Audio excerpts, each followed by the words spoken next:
are still in season 5 of Frolicking Chronicles, and we hope that you guys are subscribing to our YouTube channel where you can see this episode um, video style, which is amazing, which is very, very new for us. We're still getting used to it ourselves.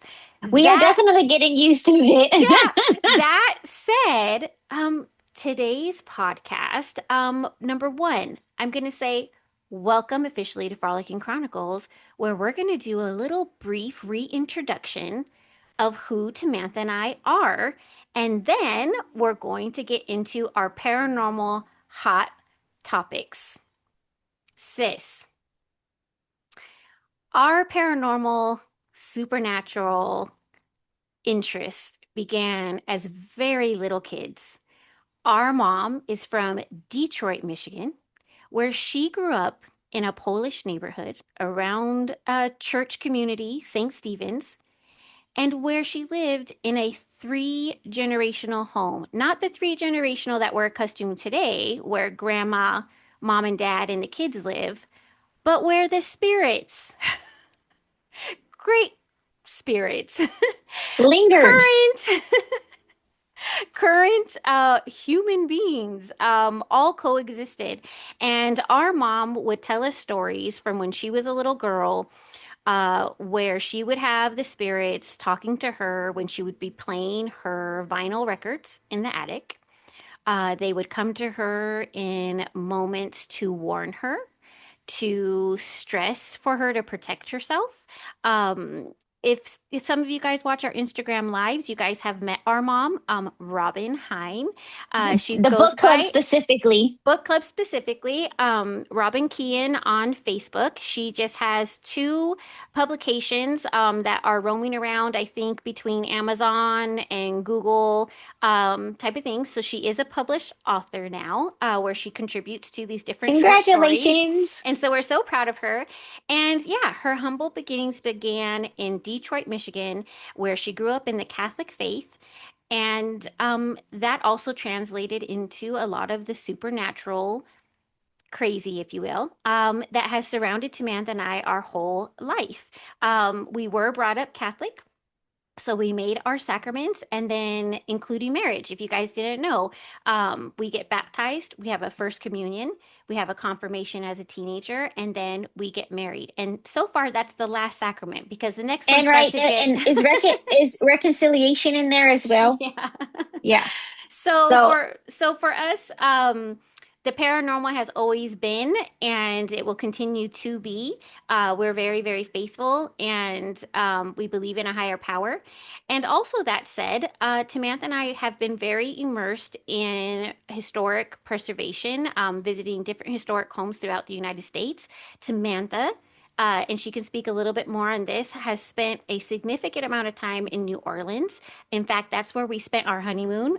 We took a road trip in 1997 to Mardi Gras, and that was our first whirlwind experience into what is NOLA. So, sis, yeah. all that I've I do want to mentioned, I want to just backtrack. So yes, please do. we were raised in the Catholic Church. Our parents had it even goes into just, our parents ended up having a Catholic wedding, and then we had a Catholic double wedding, which a lot of people don't realize, which was really fun.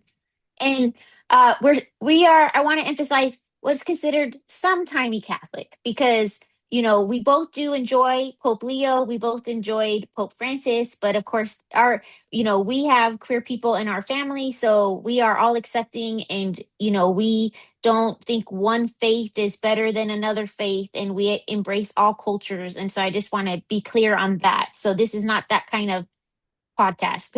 Yes, and sis, I'm so glad that you took a moment to clarify that because I think it is really, really important, and especially in the culture that we're in right now, the political climate. We are all loving and we are open to receive, meaning that we're seeking to understand. But once Mhm. again, we do believe in a higher power. Like you need to be a good person. So if you're listening to Yeah, this podcast, don't be a bad person. We also are the type of people that, not to be toxic positive, there's that kind of thing. But we have a reality about us, but also we're not here to drag the party down. And we believe that good energy is returned, and same for bad energy. right? So if you're going to be all, dark cloud around you and Eeyore, like you kind of draw that stuff to yourself. And we're pretty optimistic people. We're also very extroverted. So we know sometimes we can be, You might be able to only handle us in doses, and and we're that's okay with that. okay. So, anyways, if you're new here, welcome. This is Frolicking Chronicles, a podcast that is about paranormal travel, cocktails with a splash of pop culture because we do love a good movie and we do love some fun hot topics. And with that said, I will also add our mother is from Detroit, Michigan, but our father was born here, raised in Southern California, where we were also raised in Southern California. But our biological father, who we will reference as Padre, is from San Antonio, Texas. And so I've gotten to spend some time in the last few years in San Antonio, Texas, and really vibe with our ancestors. And let me tell you, it feels like home when I'm in Texas, and that's a Isn't that surreal incredible? feeling. It's just you guys, it has to be the ancestors because Samantha and I did not, from memory, we were living there as little toddlies, I guess, but we are not as young people, teenagers, adults, where we have a lot of our core memories here in Southern California. So we are Yeah. coming to you from Southern California. I'm based out of the Inland Empire, where Samantha is based out of Orange County, and that's why you're finding this platform. We're actually using a Zoom experience, and so far, I hope you guys are liking it. But comment below. It's the quickest way for us to get not only the content that we want to discuss because we took a large hiatus last year after the election and decided that we needed to bring our own joy, even if it was just for us. And this would be the way to do it in a conversation. I think the term is episodic. Yeah, episodic. And you'll find more of these episodes, actually, stuff that we've never even released on YouTube on our Patreon. So please, if you're enjoying this and you want the extended things, go over to Patreon. Yes. Okay, sis. So that is not really the quick and brief intro, but that's a little bit more about us if you're just finding Frolicking Chronicles. You specifically wanted to talk today about. Paranormal hot topics.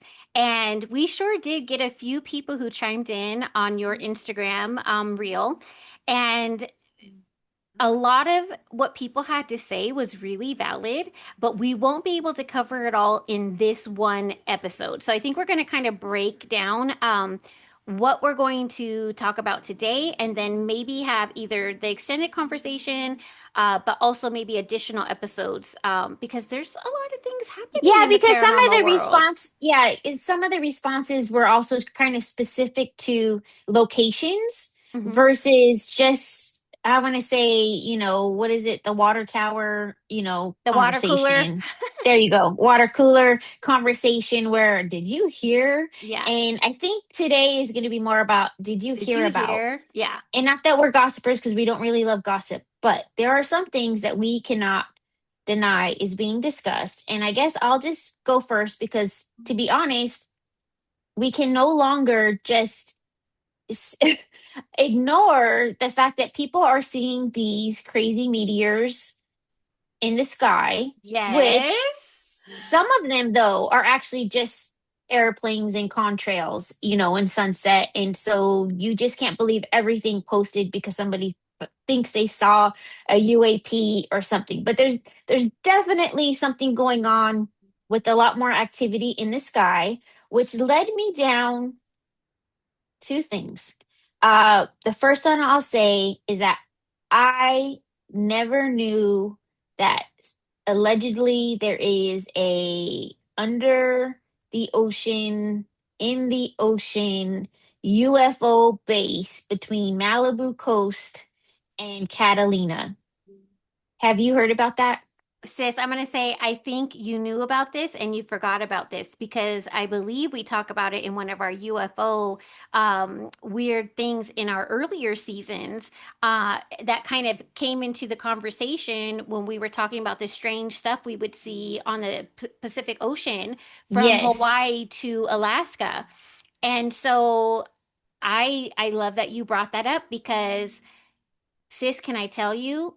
Logan was on her way to London from Ontario Airport to Seattle layover, and somehow during that flight captured on their phone a UAP. I have it on my phone right now. So if you No are, way. I'm not going to share it on No. a public platform. I will share it to our Patreon people first, with Logan's permission.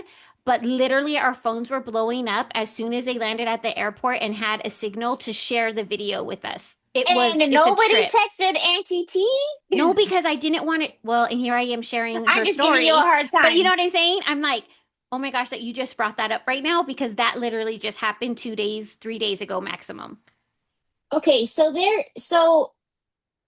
there's a lot of conversations on this. There are YouTubes. There's um a newer podcast on iHeartRadio, something like Light Sound. And listen, guys, I had a morning and somehow I forgot my notes, my analog 3x5 index card notes at my job. I'm guessing that's where it's at. So we didn't want Safe to and delay sound. recording. And so I'm just really just trying to remember off the top of my mind. But so this is per an account reported to the National UFO Reporting Center regarding a sighting at Sycamore Knoll. That's what they called it. It looked like a massive cathedral shaped structure, multiple pointed edges, all glowing brilliantly white, heading straight into the ocean. There was no splash, no sound, just a flash, and it was gone. It happened so fast, like a giant ship or object vanishing beneath the surface in an instant. Experts have studied Sycamore Knoll in a more scientific manner, citing that it is anomalous, according to a study from 2018.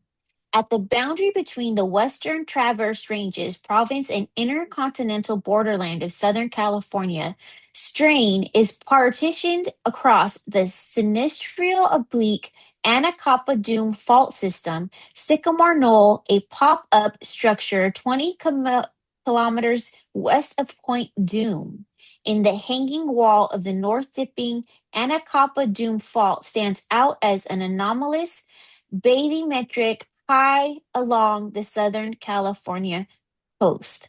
So that was from surfer.com. I think that was like just this past year. There was also a post in April from Theories Now on Instagram that says an underwater structure 6.6 miles off the coast of Malibu, California, known as the Sycamore Knoll, was just wiped from Google Earth. So that is why people have been resurfacing this conversation. um, you know what I do love is when I do see, now this is good or bad. When I see a post on Instagram and then I go to like look at it and then I'm like, oh, little Root Girl 33 like that. Okay, cool. But Rose, like if it's, yeah, Rose is from the Rose neighborhood. Anderson, she's from a Village Park Posse, I'm like, baby. all right, because she worked for Boeing, like she was Right? in the Navy. This girl knows. She knows So things. I love yeah, that. yeah. So that's where kind of I started, and then and I just maybe you're right, and if I and that's the beauty. It's like we are being channeled like so much information all the time, and we are creating content ourselves, and so sometimes it's like in and out, right? And so to revisit this because it's resurfaced, why would Google blur out, and I'll include this in our stories on Instagram once this is released, like blur it out now that you just can't look at it. On top of that, in real life horror, pop culture, there's 8 missing scientists I was hoping you were going to say that because that I've been are blowing up we you and don't know if Sherry's. they're we don't know if they're deceased. Some of them have shown up that they passed, they're missing, but they were all into aerospace defense and advanced tech. Yes. So that's why I kind of, it's more not necessarily supernatural in the sense of our spooky paranormal, but it is that sci-fi spooky. We loved our good, the conspiracy, X-Files X back in the Files. day. Ronnie quoted, he said, when conspiracies were fun. No, when believing in conspiracy theories was cool. That was Yes, the yes. 90s, right? That was the Yeah, 90s, and X-Files like blew up, it basically put Fox, that network, on the map for everybody. It was a struggling network at the time. They took a chance on this, show, I had no Monster of the idea. Week. And now, well, it's on the forefront of my brain because, Ryan Coogler is getting ready to reboot the whole X-Files series. And it's going to And be didn't really Gillian interesting, Anderson say like it's going to be a little bit different, but good in but its own good. way? Yeah, Yeah, so I she can't wait read to the see scripts. that. But So think about it. Aliens in the Ocean. I love Pacific Rim, which was a Guillermo del Toro movie. And it actually, released in the USA on July 12th, 2013. So happy birthday, Sophia, because she's July 12th. I love that freaking movie. But I also love The recently, Abyss. The movie well, The Abyss was that was out of his fantastic. I was going to say that next. 1989, The Abyss. Paxton and I just watched that within the last 3 months, and we were captivated by it. So, and then go to that one podcast I was talking about, and they said that who has the lock on all this information from what is it, 1946, Roswell, and just like all these kind of conspiracy theories is Disney. And he said, think about it. They've written about Avatar. They behind some of the biggest blockbuster movies. I don't have my list in front of me, but I couldn't argue that Wow. they weren't like Disney. You might know the behind the scenes and get privy to some information that we don't even, get to see. Yeah, and we may have to invite my husband Eric back on the podcast, but you guys can go to where we were talking about Sedona, Arizona, and had Eric Dawson as our guest, which is my husband. And he actually got to go on one of these tours where they use military grade binoculars and everything. And there is activity in the skies. And what remains to be seen is are these UAPs, do they belong to us, or are they in fact interdimensional, crossing different spectrums of time. Going back to the X-Files situation, you know it's it has been very much stated that the later seasons started to lose people because it was going into a more political conspiracy theory type of things, where it was kind of Mm, channeling these, and by the way, very relevant for how our political climate is today.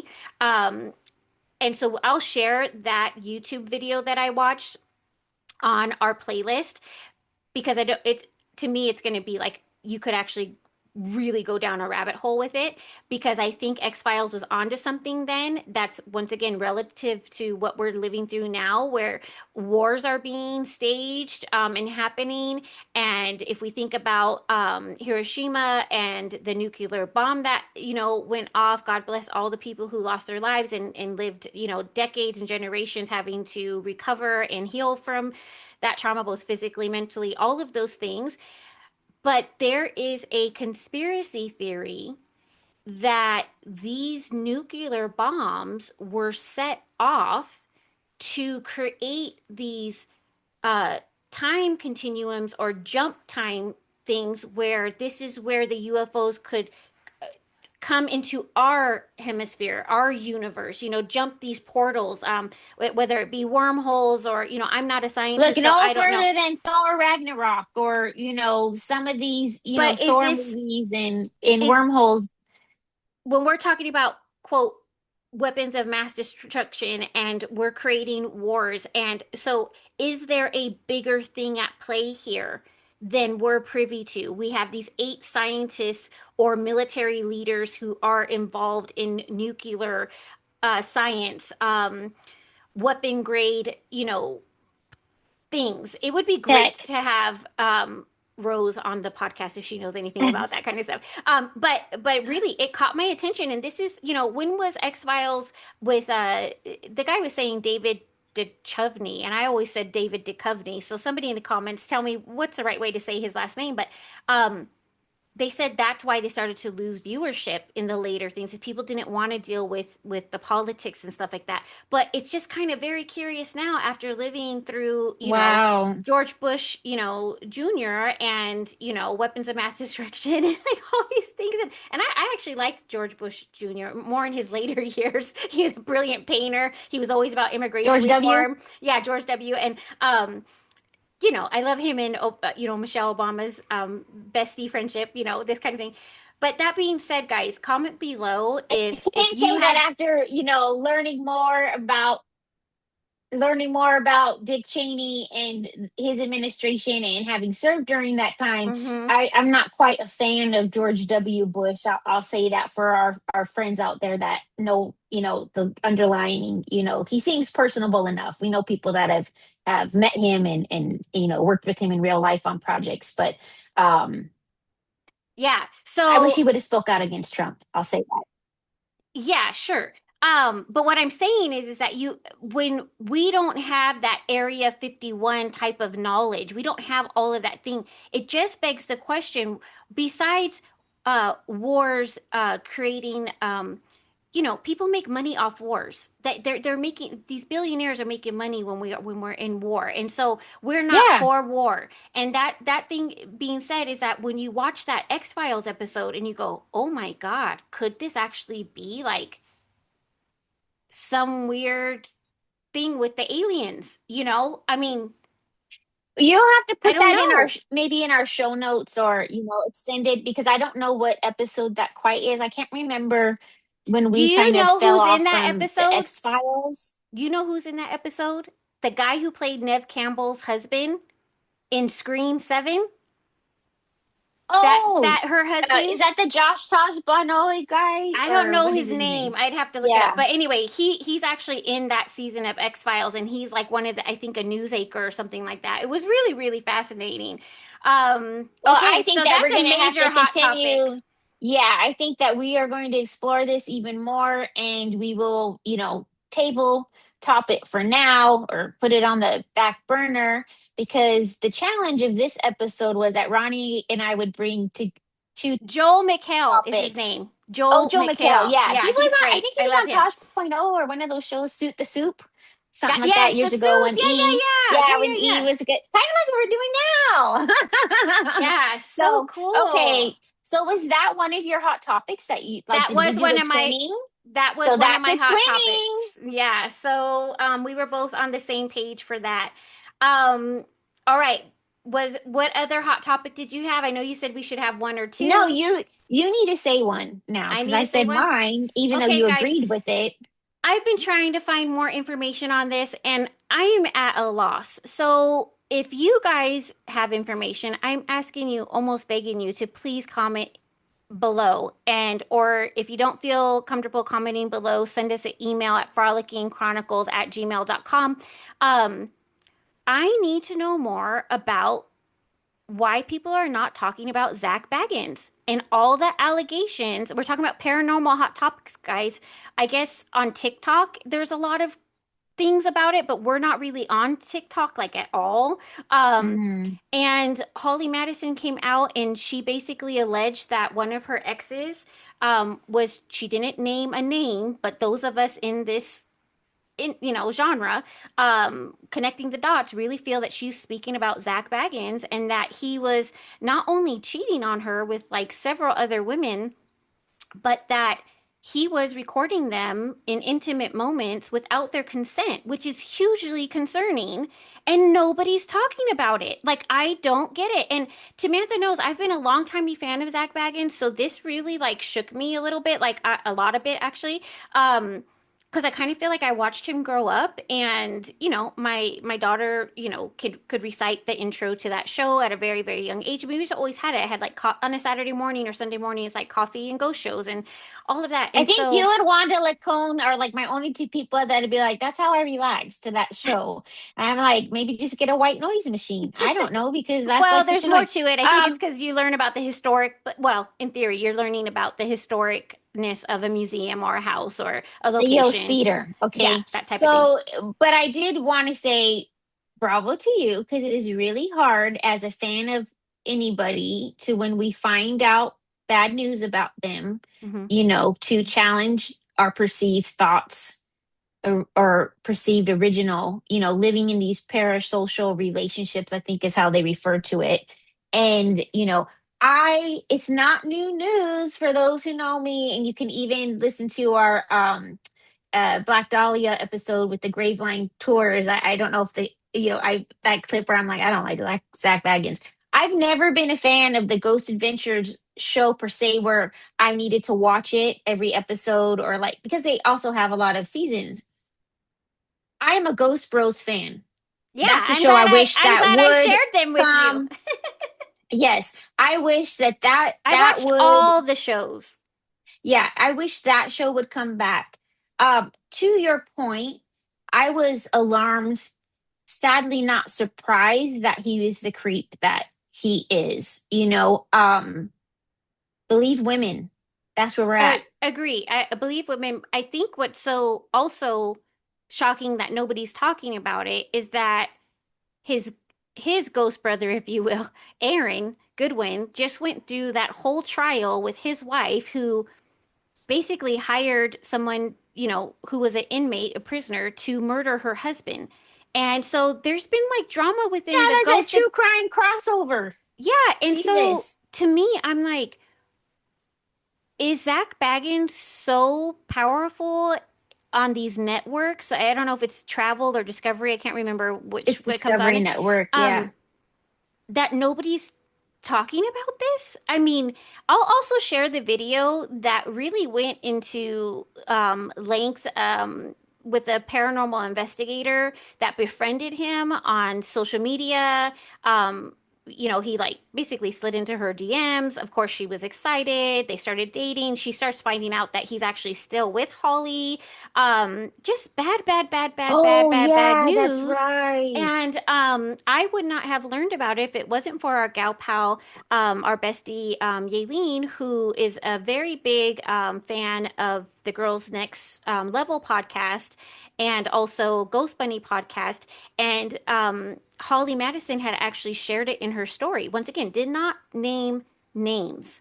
But those of us who were excited when they started dating, knew that they were on and off here and there, and then just now, once again, watching that other podcast episode, um, it's just nobody's talking about these allegations. So I don't know what kind of NDAs people have, or this, that, and the other.